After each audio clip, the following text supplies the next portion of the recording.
우리 교회가 깨어 일어나는데 가장 반대가 되는 게 큰 거짓말입니다. 큰 거짓말. 여러분, 큰 거짓말이라는 얘기 들어보셨을 거예요. 저 용어가 공식적으로 등장하는 것은 아돌프 히틀러가 자신의 정치 철학을 닮은 책 나의 투쟁에서 저 용어를 사용합니다. 이 세상 사람들은 작은 거짓말은 이내 들통이 나기 때문에 안 믿는데요. 그런데 큰 거짓말, 증거까지 조작해가지고 믿을 수 있게끔 과장하고 위장하고 포장하고 또 시기적으로도 계속 반복하면 사람들이 그런데요.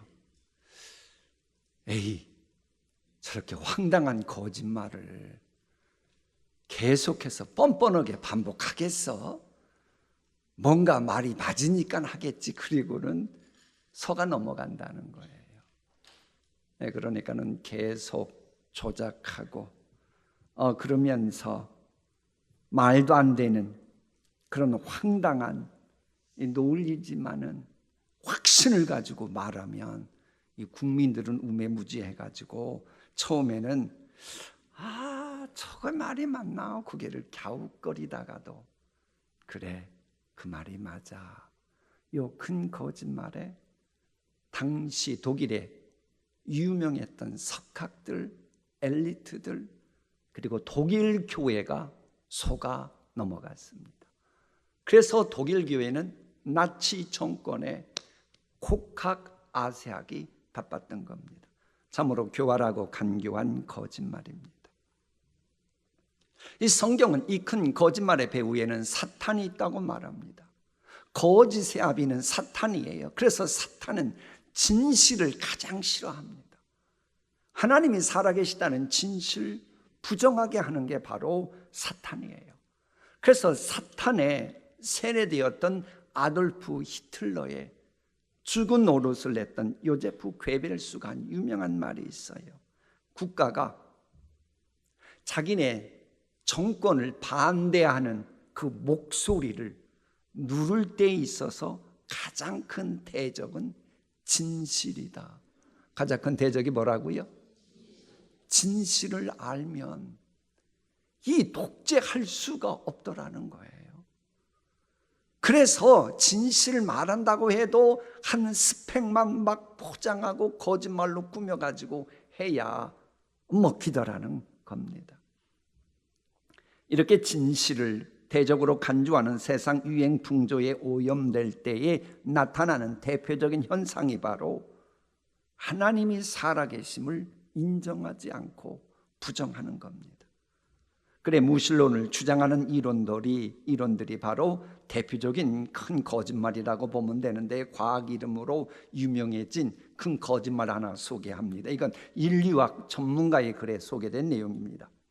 1912년 잉글랜드의 필트다운에서 발견했다고 보고한 필트다운인, 거기에서 발견됐다고 인이라고 하는 글자를 붙여가지고 최초의 인간이란 학명까지 부여받았다. 그러나 40여 년이 지난 후 과학이 발달하면서 확실히 알아보니 필트다운인들의 뼈들이 실은 현대인의 머리뼈와 오랑우탄의 아래 턱뼈 그리고 침팬지의 송곳니로 누군가가 이것을 짜맞추어 유조한 것이 밝혀졌다. 아주 증거까지 꾸며가지고 조작한 거짓말에 차가운 이성, 지성을 강조하는 과학자들, 많은 사람들이 40년 동안 속았던 겁니다. 사소해 보이는 거짓말은 이내 드러나게 사람들이 속지 않지만 그럴듯해 보이기 위해서 거짓 증거들과 그럴듯한 궤변으로 포장된 거짓말에는 사람들이 속아 넘어가더라고 하는 겁니다. 여러분은 지난 한 주간 복된 소식을 품고 살아오셨습니까? 아니면 반복되고 계속 세뇌된 큰 거짓말을 품고 살아오셨습니까? 우리 예수님은 지금도 복된 소식을 가지고 우리의 마음 문을 두드리지만은 큰 거짓말에 미혹된 사람들은 예수님이 노크해도 문을 열어주지 않는 겁니다. 멘델 법칙에 멘델은 뛰어난 학자임에도 창조주 하나님을 믿는 신앙인이었어요. 페니실린을 발견한 파스투에르, 케플러 법칙의 케플러, 만율력 법칙의 뉴턴, 갈릴레이, 코페르니쿠스, 파스칼, 레오나르도 다빈치, 이 전설적인, 요즘 같으면 노벨상 많이도 받았을 그들은 한결같이 창조주 하나님을 믿는 신앙의 근거에서 자신들의 업적을 계속 만들어 갔습니다. 그런데 필트 다윈인 이야기를 언급한 그 인류학 전문가에 의하면 과학자들은 아직도 이 창조 신앙을 뒤엎을 만한 그 체계적인 이론을 아직도 찾지 못했다고 하는 겁니다. 하나님은 살아계시기에 영원토록 찾지 못할 겁니다. 진실로 아주 그럴듯한 논리로 믿을 만한 것처럼 주장하는, 그러나 풀과 꽃처럼 시간이 지나면 신뢰가 떨어지는 그런 무신론 사랑, 하나님이 살아계심을 인정하지 못하는 사상, 이게 바로 큰 거짓말입니다. 모든 육체는 불과 같고 그 모든 영광은 불의 꽃과 같으니 풀은 마르고 꽃은 떨어지되 불과 같고 꽃과 같은 것들이 영원 불변이 아는 거 알 사람 다 아는데도 내가 영혼 관리하지 말고 운동하러 가야지, 건강해야지, 돈이 권력이 영원하지 못하다는 것 뻔히 알면서도 양심을 팔고 그것이 영원한 것처럼 추구하는 이 현대인들, 큰 거짓말에 속은 겁니다. 세세토록 있는 말씀이신 예수님을 믿을 때에 하나님의 자녀로 거듭났다고 하는 겁니다. 너희가 거듭난 것은 썩어질 거로 된 게 아니라 살아있고 항상 있는 하나님의 말씀으로 되었다. 이 항상 살아있는 말씀으로 거듭나야 실은 금생과 내세까지 복이 있고요, 이 말씀으로 모든 것을 창조하셨기 때문에 이 말씀을 품고 살아야 시절을 쫓아 과실을 맺고, 주야로 율법을 묵상하는 자는 시절을 쫓아 과실을 맺나니, 그러면서 이 신앙생활하는 것도 맛이 나는 거예요. 이렇게 계속해서 열매를 맺어가는 신앙을 성숙한 신앙인이라고 합니다. 과연 여러분은 성숙한 신앙인이 되어가고 있습니까? 내가 금식 기도했다, 과거에 엄청난 은사 체험을 했다, 그런다고 주님이 성숙한 신앙인이라고 인정해 주시질 않습니다. 열매로 알지니, 예수님 말씀이잖아요. 지금 열매를 계속 맺어가고 있는가? 그러면 성숙해져 간다 그러고, 그게 아니면 주님은 성숙한 신앙이라고 인정해 주시지를 않습니다. 은혜 받는 일이 계속되는 신앙생활을 해야 성숙한 신앙인이 되어가는 겁니다. 우리가 예수님을 믿고 하나님의 자녀로 거듭난 거, 하나님의 자녀답게 살기 위해 계속 은혜를 받아야 되는 거예요. 아이가 옹해 하고 태어났다고 다 됩니까? 그건 시작이에요.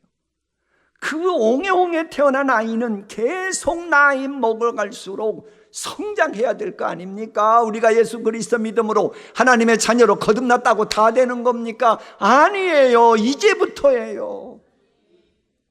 하나님의 자녀답게 오고 오는 시대에 열매를 맺어가야 되고, 그러기 위해 은혜를 계속 입어야 되는 겁니다. 설령 지금 고난과 역경이 있을지라도 정말로 내가 말씀으로 거듭난 심령이 분명하잖아요. 두고 보십시오. 분명 그분을 위해 예비된 그 은혜를 누리게 됩니다. 그래서 많은 믿음의 선배들은 고난당한 것도 내게 유익이다 그런 거예요. 아니 목사 양반, 내가 지금 고난당하고 있는데 그게 어떻게 유익이냐고 그럴지 몰라요. 그러면 아이들이, 학생들이 막 꼬집어가면서 잠 온다고 공부를 해요. 그건 유익이에요? 유익이 아니에요? 언젠가는 유익이 될 거 아닙니까? 지금은 어려워도 이처럼 고난, 지금 이것도 있잖아요. 지금 당장은 유익이 아닌 것처럼 보이지만 나중에는 그걸 통해서 열매를 맺으니 유익한 거예요. 우왕청심한, 아시죠? 그 뭐로 만드나 아시죠? 소가 아야야 내 담낭이 아프네. 그럴 때 우왕청심환이 만들어지잖아요. 그래 안 그래요? 아유 모르면 그냥 넘어가요. 한번 가서 인터넷으로 찾아봐요. 우왕청심환 소의 담낭 거기에서 뭔가 나오는 물질이 나올 거예요. 페니실린 푸른 곰팡이가 있어야 되는 겁니다. 위험해 보이지만 그게 있어야 돼요. 로키 산맥처럼 헌준하고 깊은 계곡에서 비바람과 눈보라의 고난을 뚫고 살아남은 나무가 공명에 그렇게도 좋은 원료가 돼요. 명품 바이올린이 되잖아요. 주님이 섭리하신 고난과 역경과 시련을 통해 명품 인생, 명품 신앙 생활이 탄생하는 거예요.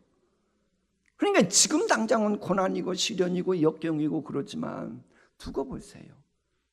그가 말씀과 함께 가면 그분은 머지않아 위대한 새 노래를 부르는 명품 신앙인으로 만들어 질 것입니다. 그런 은혜를 주님이 주시는 거예요. 지금 여러분 순탄이건 역경이건 하나님의 베푸신 은혜가 있습니까? 그게 보이십니까? 근데 알아야 돼요. 그것은 이제 시작입니다. 하나님이 주시려는 크신 예비된 은혜의 빙산의 일각에 불과한 것, 그걸 알아야 말씀으로 거듭난 신앙인의 시각입니다. 여러분 지금까지 내게 주신 은혜가 큽니까? 해서 감사할 수밖에 없습니까? 잊지 마세요. 앞으로 주실 은혜는 그보다 무진장하게 많다고 하는 거, 이걸 알아야 살아있는 말씀으로 거듭난 분의 사고방식입니다. 그래야 그리스도의 장성한 분량까지 차가는 거예요. 그런데 참 담임 목사로서 안타까운 게 있어요. 야, 저분은 저 정도 가지고 만족을 하시네. 자족은 해야 되지만 저분은 오고 오는 시대에 어떻게 버텨내려고 그러시지? 저분 자녀도 있는데, 아니 손주들도 있을 텐데 어떻게 이것으로 만족한다 그러지? 목사 보기에는 그렇게 보여요. 그런 분은 하나님이 그를 위해 예비하신 유산으로 물려줄 유산이 있잖아요. 놀라운 복. 그것을 포기하는 포기각서 쓰는 언행처럼 들려요. 여러분이 하나님 앞에 꼭 그 말해야 포기각서 사인해야 포기각서라고 하는 게 아닙니다. 하나님은 성경에 보면 우리가 말하는 것을 다 하늘에서 기록해 놓고 계셔요. 그래 어떤 분은 더 큰 은혜 받아야 되는데, 그걸 알고 주님이 예비해 놓으신 유산이 있는데 포기하는 포기각서를 써버리는 언행하는 분들이 있어요. 그러면 그분 때문에 그래 알았다, 포기각서 썼네, 그러면 어떡할 거예요? 인간들은 유한한 존재이기에 항시 마침표가 있지만 하나님은 무한하신 분입니다. 내가 정말로 말씀으로 거듭난 신앙인이고 살아계신 예수님 있는 게 분명하고 지금도 나를 위해서 하나님 보좌 우편에서 중보기도 하시는 예수님 믿는 그 믿음으로 거듭난 심령이 분명하다면 날마다 기이한 새 은혜를 앙망하며 나가야 돼요. 이걸 깨달았던 이사야의 신앙 고백이 있습니다. 우리 교독합니다. 전능자 하나님은 피곤한 사람에게 힘을 주시며 기운을 잃은 사람에게 기력을 주시는 분이시다. 비록 젊은이들이 피곤하여 지치고 장장들이 맥없이 비틀거려도 오직 주님을 소망으로 삼는 사람은 새 힘을 얻으리니 독수리가 날개를 치며 올라오르듯 올라갈 것이요 뛰어도 지치지 않으며 걸어도 피곤하지 않을 것이다. 저 말씀을 우리에게 적용하면 이런 겁니다. 조개가 있어요. 조개를 이렇게 여러분이 여기에 진주가 있어요. 그럼 기뻐요? 기쁘지 않아요? 기뻐요. 그러나 알아야 될 게 있습니다. 바다에는 진주가 있는 조개가 아직도 많이 있다고 하는 것을 말입니다. 우리가 지금까지 하나님께 받은 축복, 은혜 엄청납니까? 그것은 바다에 있는 조개 껍데기 몇 개에 불과함을 알아야 됩니다. 아직도 받을 은총이 무진장이 예비되어 있는 겁니다. 이게 무한하신 하나님을 믿는, 그 하나님을 아버지라고 섬기는 사람의 사고방식이어야 합니다. 그래서 믿음의 선배들은 믿음의 노를 저어서 은혜의 바다로 계속 나아갔고, 그러면서 본인도 남들도 이해하지 못했던 귀한 은혜를 체험했던 거예요. 그게 성경에 나오는 그분들의 이야기지 않습니까? 근데 이런 귀한 은혜는요, 하나님의 자녀 거듭난 사람에게 주시는 특권입니다. 죄인은 시마다 때마다 베푸시는 하나님의 무한한 은혜 받을 수가 없습니다. 자격이 없기 때문에. 오히려 죄인들은 하는 일마다 종지부를 찍는 저주의 오메가 포인트가 가까워 오고 있을 뿐입니다. 나이가 들어갈수록 하나님의 심판이 기다리고 있고, 거듭난 심령이 아니면 현재 잘 되는 것 같아도 언제 그것이 날 불행의 파멸로 만드는 빌미가 될 수 있고, 그리고는 지옥이 가까워 오고 있기 때문에 그런 것입니다. 이 예배에 예수님을 믿음으로 거듭난 인생에게는 정말로 때로는 보지도 듣지도 못했던 귀한 은혜도 체험하게 되는 거예요. 성경에 이런 일이 얼마나 많습니까? 이런 귀하고 정말로 보지도 듣지도 못했던 귀한 은혜 체험하는 거 더 말씀드리고 싶은 마음이 있지만 시간 관계상 그건 다음 주에 하기로 하고, 분명한 건 그래요. 그러면 내가 말씀으로 거듭난 사람이다, 그걸 알 수 있는 증거가 뭡니까? 그게 바로 사랑입니다. 그래 본문 말씀 직전에 저렇게 되어 있어요. 뜨겁게 서로 사랑하라. 너희가 거듭난 것은 항상 살아있는 말씀으로 된 것이라. 그렇게 이어집니다. 여러분이 정말로 거듭남 심령이 분명하다면 모든 것을 바라고 믿고 견디는 이 사랑으로 이제는 말하고 행동하며 하루하루 살아가셔야 합니다. 진실로 하나님은 우리 모두가 승리하도록 서로 사랑하고 섬기길 원하셔요. 말로만 사랑하지 말고 서로를 바라보면서 포기하지 말고 축복하면서 섬기기를 잘해야 돼. 사실 여기 있는 한 분 한 분은 얼마나 소중한지 모릅니다. 하나님 보시기에는 천하 모든 걸 모은 것보다, 밤하늘의 그 신묘 막직한 우주 모은 것보다 여러분 한 분 한 분을 더 귀하게 보셔요. 왠 줄 아십니까? 천지 만물은 말씀 한마디로 다 끝냈습니다. 하나님. 근데 여러분은 하나님이 직접 하나님의 형상을 닮아 손수 창조하시고, 죄 있을 때는 영원한 독생자께서 대신 죽어주실 정도로 여러분은 소중합니다. 특히 잃어버린 양이었던 분이 우리와 함께 예배드리고 있다. 이건 어마어마한 복입니다. 어떤 복이라고요? 별로 이게 실감. 이거 진짜 어마어마한 복입니다. 이걸 알아야 돼요. 그래 새신자 보면 진짜 귀한 줄 알아야 돼요. 새신자분들이 열심 내면, 아니 저게 언제 왔다고 저렇게 설치고 다녀, 이러면 된다 안 된다?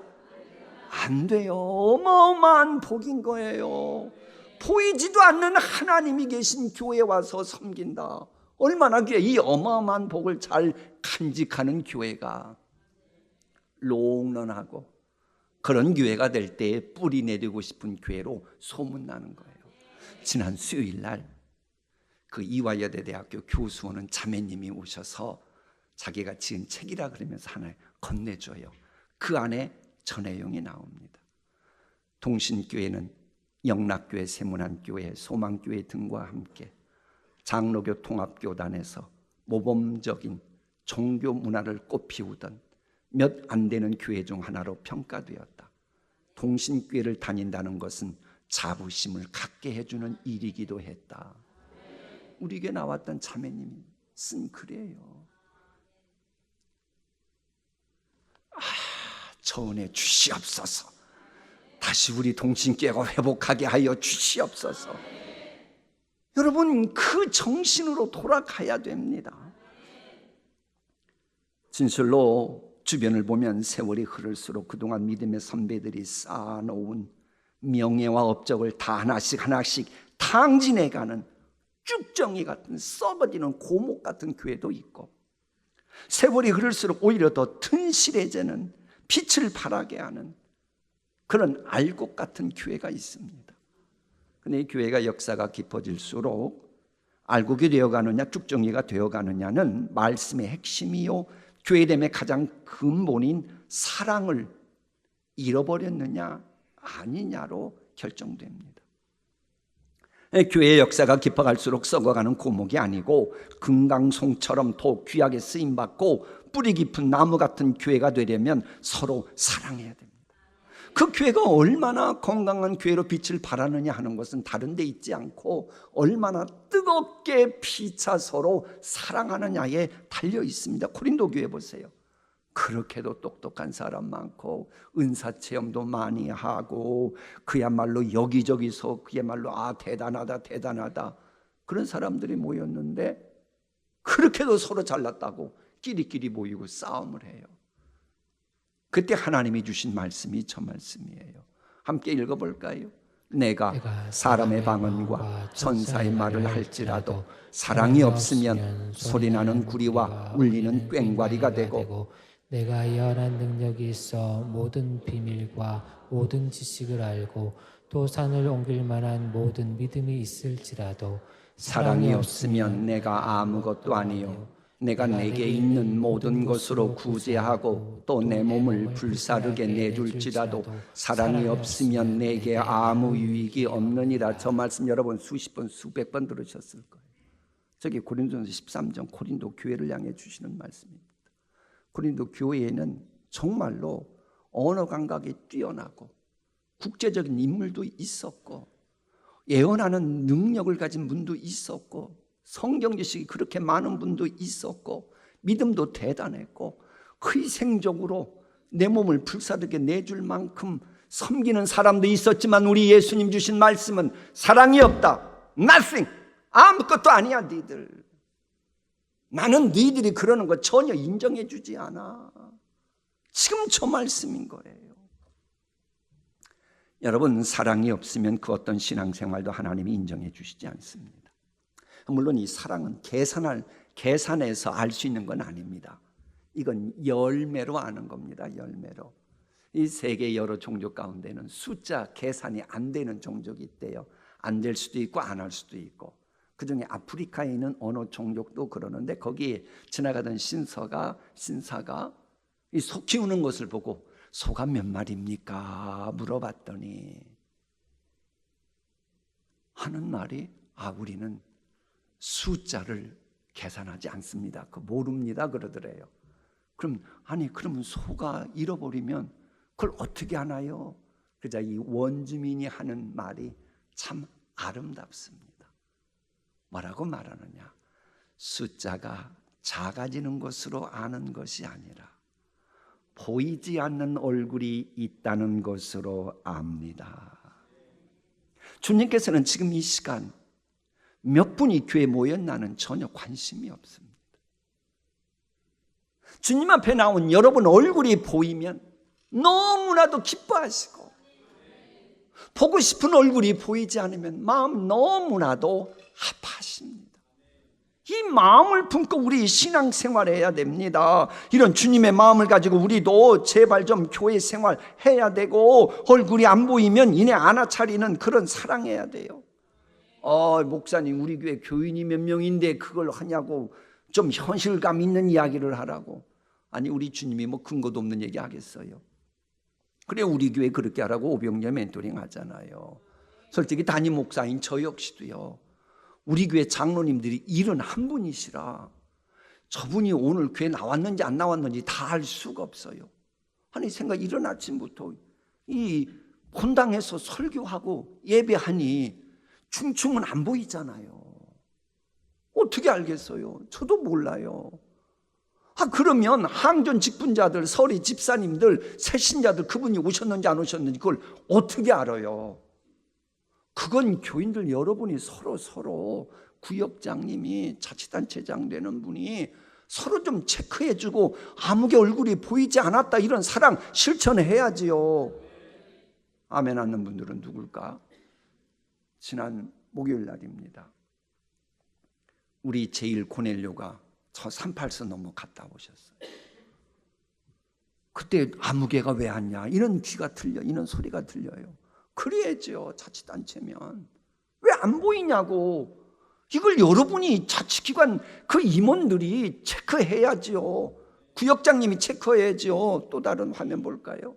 저것은 어제 저녁에 우리 기도원에서 외국인 선교팀이 연합수련회 가진 거예요. 아니, 우리 교회에 오면 외국인일지라도 안 보이면 안 보인다고 하고 찾는 사랑 실천해야지요.